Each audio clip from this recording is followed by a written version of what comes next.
Bonjour et bienvenue chez 7 Immigration, service conseil en immigration.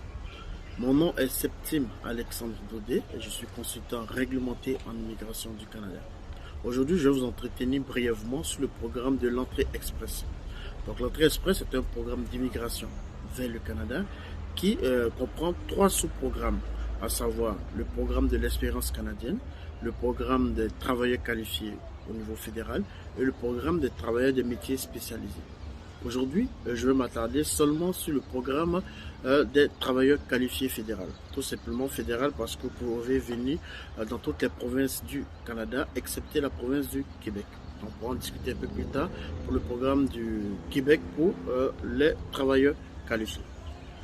Pour ce programme de travail qualifié, il y a ce qu'on appelle des critères d'élimination directe.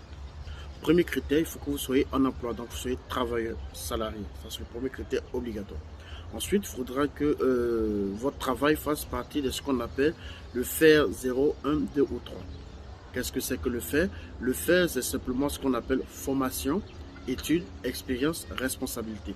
Avant, c'est ce qu'on appelait la CNP, donc la classification nationale des professions, qui a changé il n'y a pas longtemps que ça.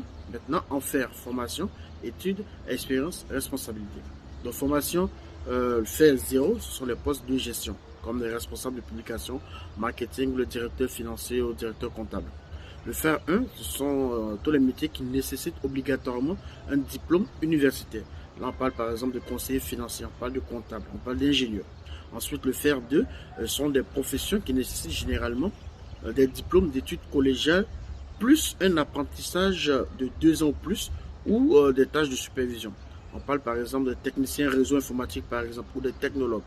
Et le FAIR 3, on parle des diplômes d'études collégiales qui nécessitent un apprentissage de 2 ans ou moins.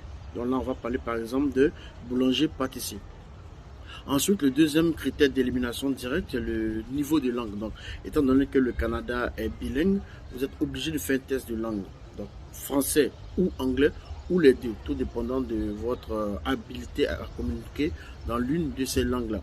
Et à ce moment-là, il faut que le test linguistique, vous ayez une note minimale de 7. Donc, ça, ce sont des critères d'élimination directe. Donc, si vous ne respectez pas ces critères-là, n'envisagez pas ce programme à ce moment-là. Ensuite, il faut savoir que le programme Entrée Express se fait en 2 étapes.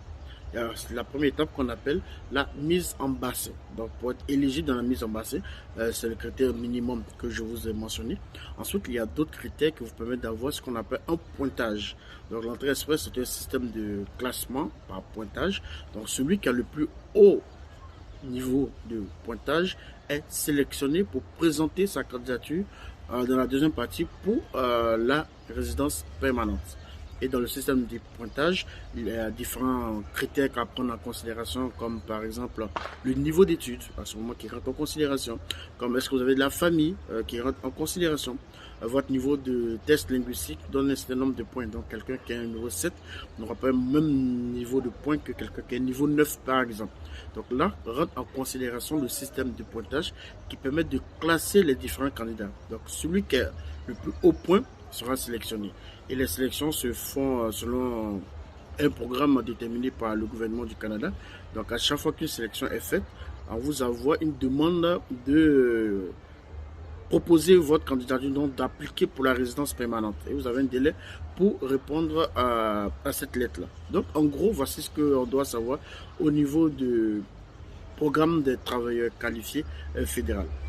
La durée dans le bassin a une durée maximale de 1 an. Donc après 1 an, votre profil est caduque si vous n'avez pas été sélectionné et il faudra refaire une autre demande de mise en bassin.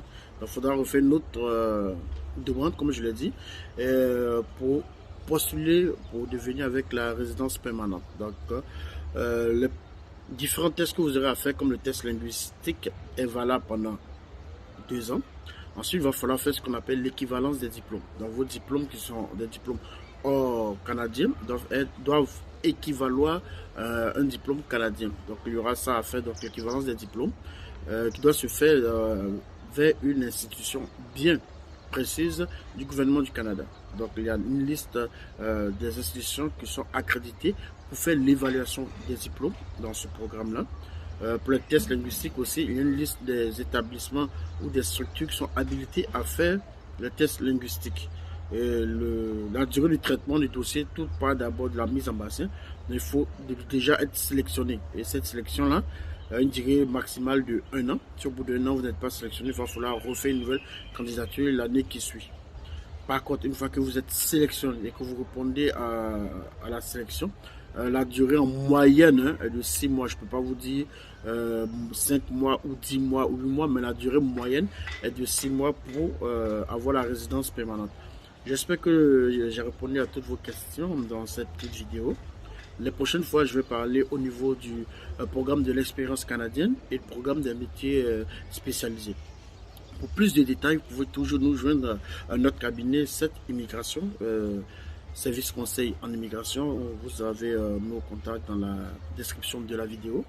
Et aussi, nous serons très heureux de vous avoir parmi notre clientèle. Prenez soin de vous et on se revoit très bientôt. Merci.